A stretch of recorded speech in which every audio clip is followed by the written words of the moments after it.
So like Ajamil, many conditioned souls are distracted by sense gratification. Their senses are otherwise engaged, not in Krishna's service. So Vaishnava tries to change that. Like a big river flows, There's, what do they call it? The current of the river. It carries the conditioned souls as a current of Maya. And to change course, to go against the current, that's what the Vaishnava tries to teach the conditioned soul to do.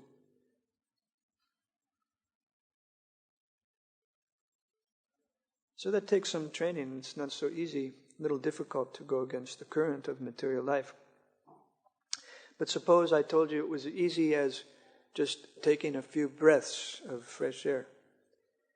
You could give up all suffering, you could give up all sinful activity, give up attraction to sex life, just by taking a few breaths of fresh air. It sounds easy, and in a sense that's all that's required. And if we look at it from the point of view of the yogi, the yogis have methods, pranayam and other hatha yoga methods, to control the senses and mind and bring them under the higher self, under the direction of the higher self, the intelligence. But of course in this age, yoga is not recommended. It's a little difficult, and therefore we need more help from the Vishnu Dutas, from the Vaishnavas. And therefore Prabhupada says here, the Vaishnavas come to the rescue. They try to help the conditioned souls get their senses under control, bring them to their senses. So that's one nice point here. Ajamil was in a half-dead condition. Practically, I think he had fainted also, maybe out of fear. He was so near the point of death, and he saw the Yamadutas. But he became free from fear at this point. Because the Yamadutas took off the nooses around the neck. You can imagine if you were going to be hanged or dragged somewhere by a noose. It's very... You realize I'm at the point where I'm about to give up my life. Someone's going to hang me, or they're going to drag me to my death. And very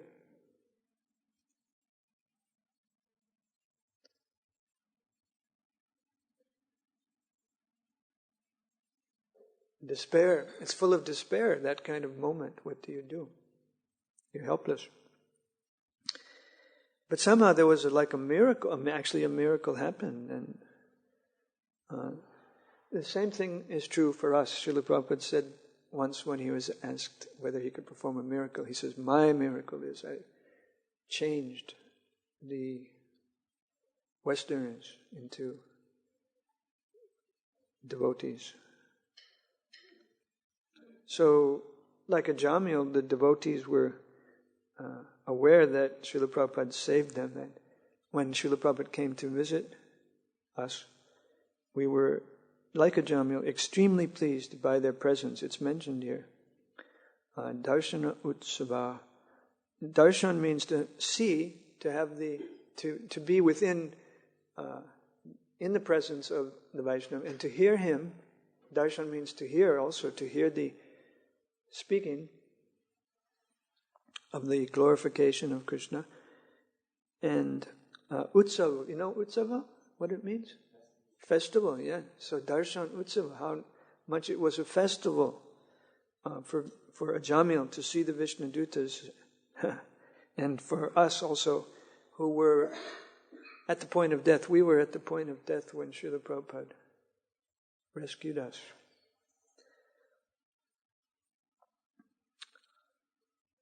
Especially maybe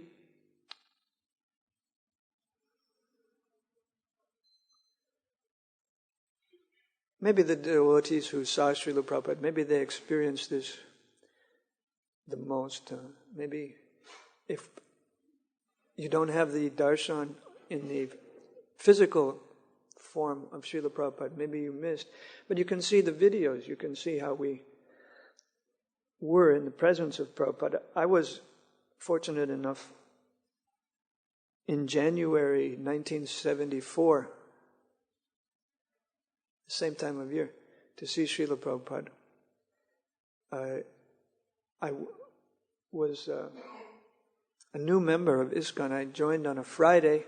On Saturday, the temple commander told me to get in the car with some devotees going to Los Angeles because Srila Prabhupada was there, and he said, "You'll see Srila Prabhupada Sunday morning."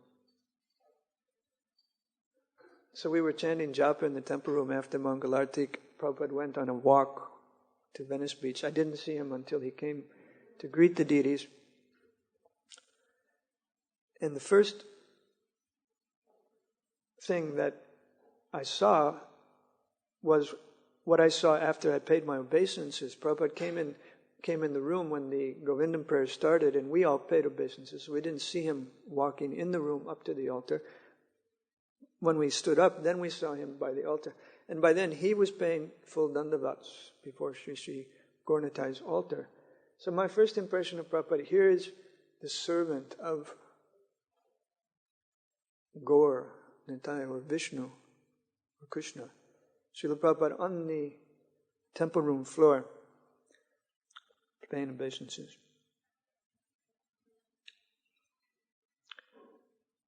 And then he gave a class and, of course, spoke in a wonderful way. I always tell the devotees who ask, when they say, "Can you tell us something about being with Prabhupada?"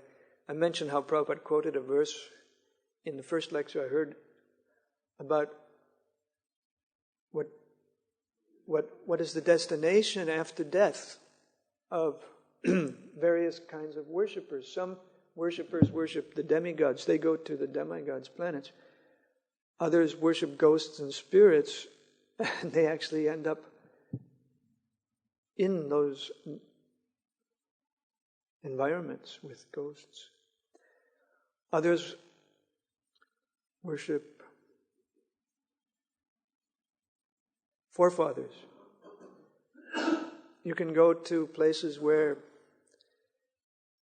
your forebears are. I don't know exactly how that works, but the same kind of thinking is in the Catholic Church. They believe that people who don't go to heaven go to a purgatory where they get further purification. Before they can go to heaven, they have to be further purified. So when my grandmother died, I used to think maybe she's up in the sky in purgatory watching me. And then what else? If you worship Krishna, what happens? You come to me. Krishna says, "You come to me." So Srila Prabhupada was reciting this information with his eyes closed in a very calm way on the Vyasasana, with his hands on his knees like this. And when he said, and Krishna says, "You come to me," then with his finger he went like this.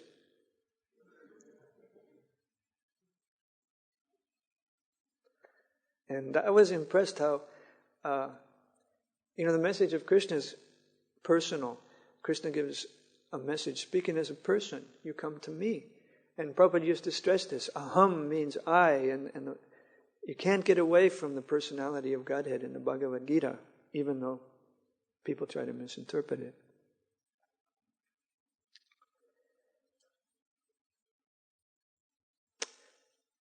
So, like a Jamil, he was bowing before the servants of Vishnu. It says, bowing his head, offering his respectful obeisances. Vavande Shirasa Vishnu Kinkaram Darshana Utsavaha.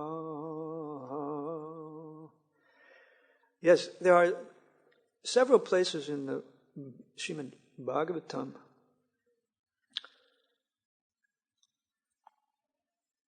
which discuss the misfortune of the conditioned soul, why he has to be saved. Why do the scriptures say that The conditioned souls are rotting in this world. And why do the Vaishnavas feel that the conditioned souls have to be saved from material pangs and punishment in hell after death?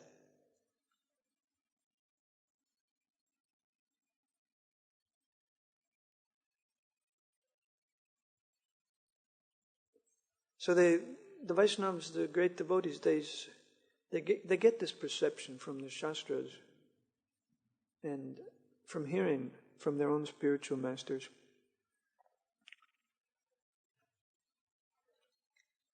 Kardama Muni says, when he has the darshan of the Lord, "My Lord, you manifest this creation just for our sensual satisfaction. You are so kind that you allow the sense enjoyers to enjoy as they like in a separate world created by you. Yet at the same time you appear in personal forms, or you send reliable sons or servants, or reliable authors like Vyasadeva, and we could add reliable authors like Srila Prabhupada, to give instruction."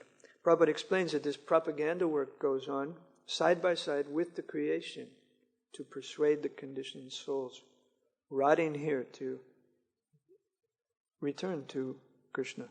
So we see how God is actually compassionate. He's very compassionate. He comes from Vaikuntha to this world where we're trying to enjoy. And he asks us, why are you rotting here? And surrender to me and you'll be happy.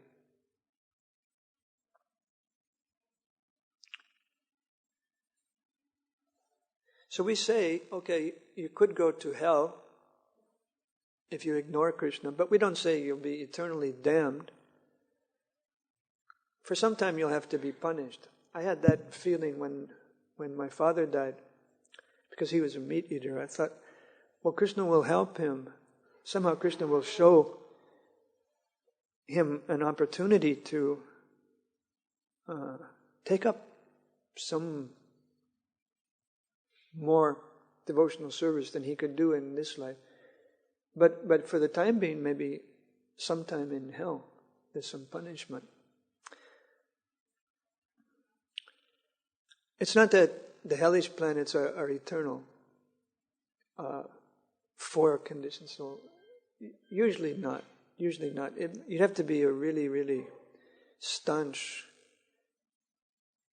demon to remain perpetually in hell. There may be some of those. But for the most part, people don't suffer eternally in hell.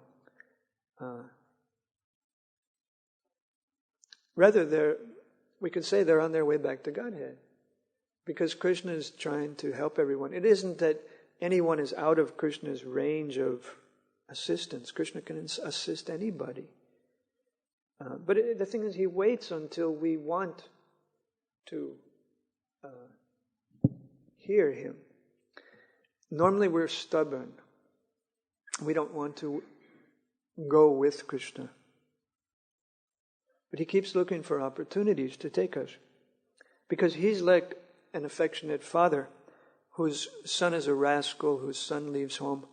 And the father becomes very disturbed that my son has become a rascal. He'll be in danger. He's living in a way that's not good for him.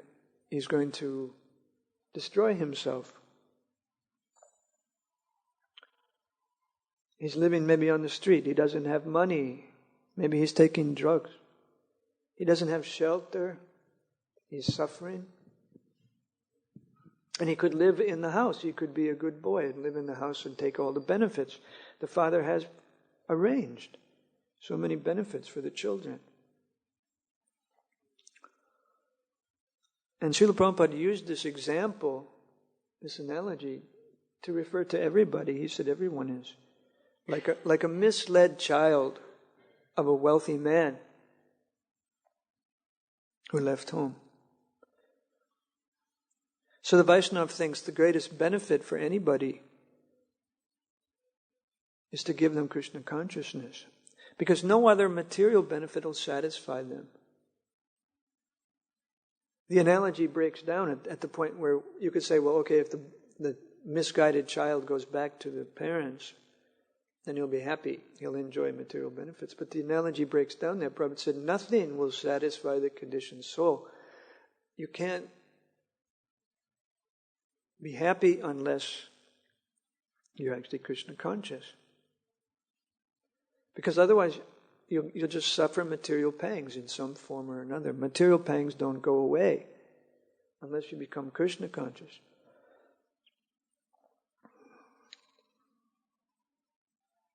Last night, Giriraj Maharaj was saying that Srila Prabhupada was asked about riding in a Rolls Royce, and he very cleverly told the reporter that the Chintamani stones in Vaikuntha are the highest kind of building material. Chintamani gives you whatever you desire. Kalpavriksha trees also give you whatever you desire. And there's so much opulence in the spiritual world because of these wish-fulfilling substances. So he said a conveyance should be made of Chintamani stones. Even a solid gold Rolls Royce doesn't compare to the Chintamani.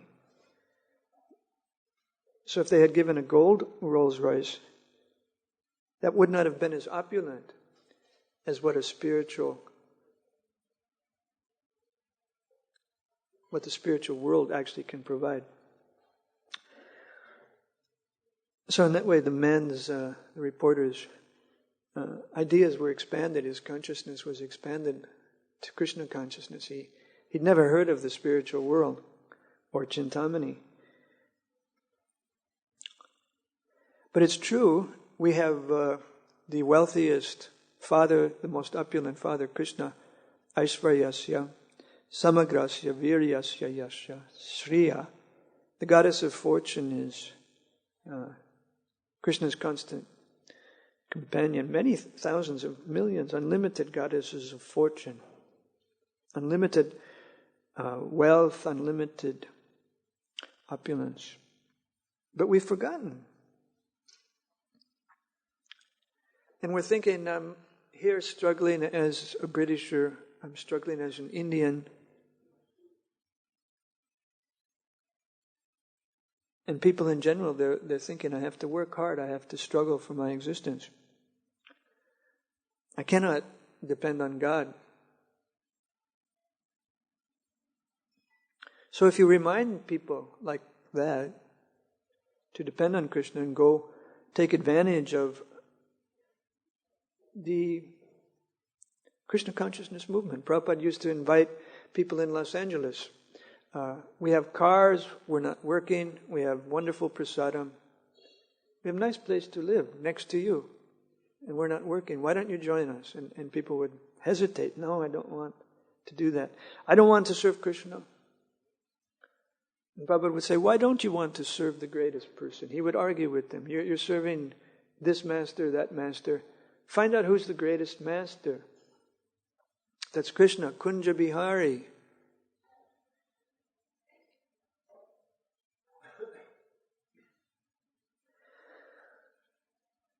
People want to enjoy material possessions, therefore they don't want to join the Krishna consciousness movement. They want to play this game of accumulating material goods. Srila Prabhupada said material life simply means accumulating material goods. That's all. And envying others. Or making others envy you. I have more than you. I have a bigger car. I have a bigger, nicer place to live. I have nicer things in my flat than you. You may have a more beautiful wife. You may be better educated. but I'm very powerful. I go to the fitness clubs and I have better health than you. It goes back and forth, back and forth. You wonder all the time, what should I accumulate? What will make me happy? What do I have to have that will make me stand out? How can I look better than others? What do they have? How do they look better than me? But actually, devotional service means I don't have material possessions. And people don't want to give up material possessions. That's one reason they don't join. Srila Prabhupada explained this once. He said that there are so-called saintly persons who advertise, if you give me £1, I'll give you 10. I shall give you 10. I can manufacture gold. I can give you gold.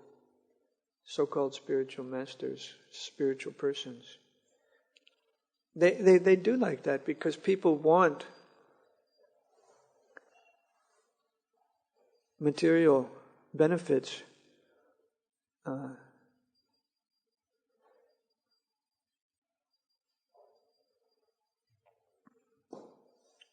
Imagine going to the temple and praying, my dear Lord, please increase my earnings or my income or give me more wealth because I want to enjoy material goods. I need money to buy things. Please, please, please give me material wealth. Or going to the spiritual master. Can you imagine asking Radhanath Maharaj, please give me thousands of dollars, Guru Maharaj. No, tens of thousands. And suppose, he said, yes, okay, you give me 1,000 and then I will arrange for you to get 10,000. And there's some kind of bargaining like that. Anyway, it goes on in the name of spiritual life. Srila Prabhupada said that.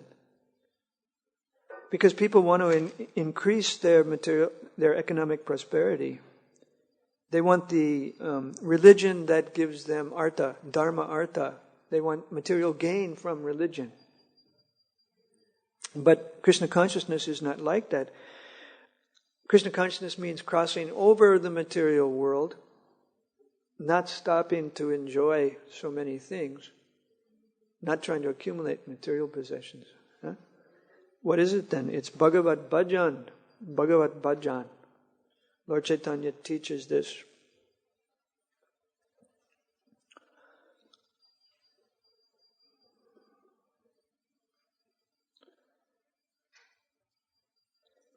Worshipping Krishna.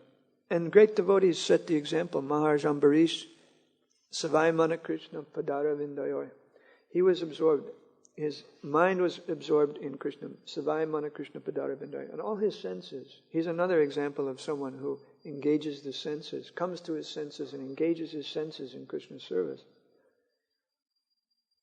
Savai Mana Krishna Padara Vindayoy. To be absorbed in the lotus feet of Krishna. The devotees are satisfied just thinking of worshipping the lotus feet of Krishna.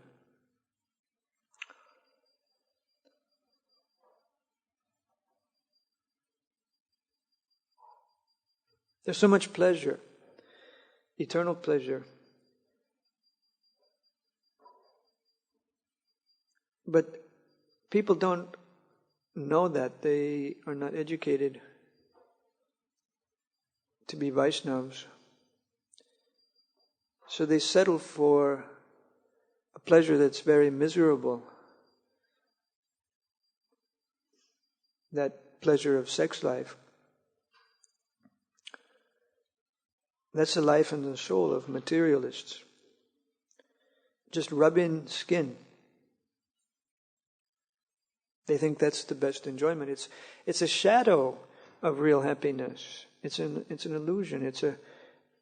The real enjoyment in the spiritual world is reflected here in the form of these things. But the human population doesn't know this, so the devotees work very hard. Like they work hard. They work hard like cats and dogs to maintain their civilization. They have so many industries. They capitalize on the world the way it is. Everybody needs clothes, so there's all kinds of people trying to make money by selling clothes and shoes to people. I was speaking to Manu this morning. I said, Manu, what's your job now these days? Manu said, I work for a big wholesale clothing store. We supply clothing to so many high street shops. We have accounts with this one and that one and this one and that one. So there's a lot of brain power, there's a lot of organization,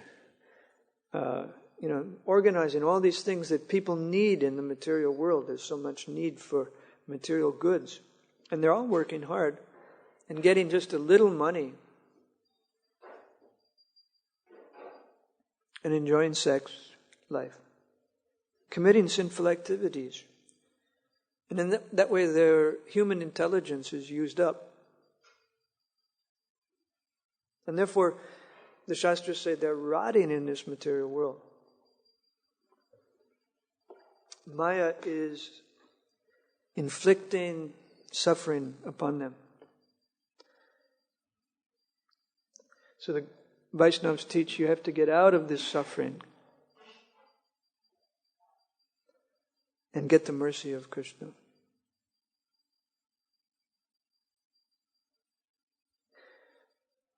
Prithu Maharaj also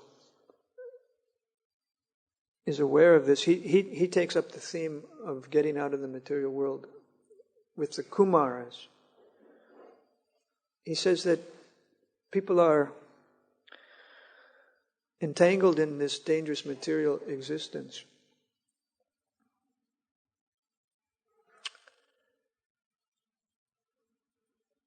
Can they be blessed with any good fortune? He asks the Kumars. So that's a good question.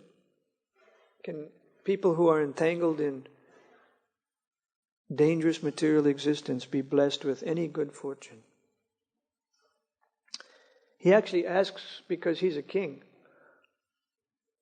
We may think sometimes that the culture that we read about in the Bhagavatam is such a pure culture. None of the people are committing sinful activities or breaking the regulative principles. Every single person in the Bhagavatam who's described in the Bhagavatam keeps the regulative principles, but it's not so.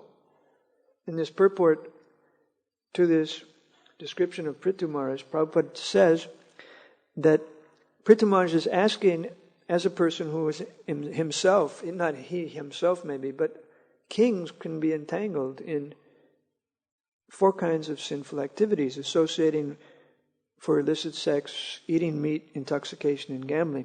These were allowed for the Kshatriyas. So the Brahmins and the Vaishnavas, they were quite different. They did not indulge in those sinful activities. But sometimes they would visit the Kshatriyas. The Bhagavatam is so full of descriptions of saintly persons and Kshatriyas. Those are the 2 main classes who are described in the Bhagavatam. So that sometimes the kings could have been engrossed in these activities. And from the point of view of the Vaishnava, that's very dangerous to be engaged in sense gratification like that. We know that ordinary grihastha life has the danger of sense gratification. You're allowed to enjoy your senses in grihastha life. So there's a danger there. That's what makes grihastha life inauspicious. And of course it can be made auspicious when everything is done for Krishna, when sense gratification is stopped. It's only when we stop the desire for sense gratification that we're considered elevated.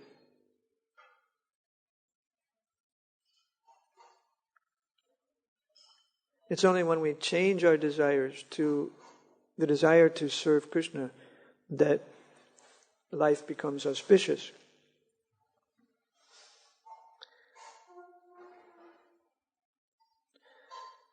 So Prahlad Maharaj, he's the last one I'll mention. He said, it's not difficult for you, Lord Nrsingadev. You manage the affairs of the universe. It's not difficult for you to deliver the fallen souls who are engaged in your devotional service. So his idea was, get everybody as much as possible engaged in devotional service. Then the Lord will be pleased to deliver them. He's the friend of suffering humanity.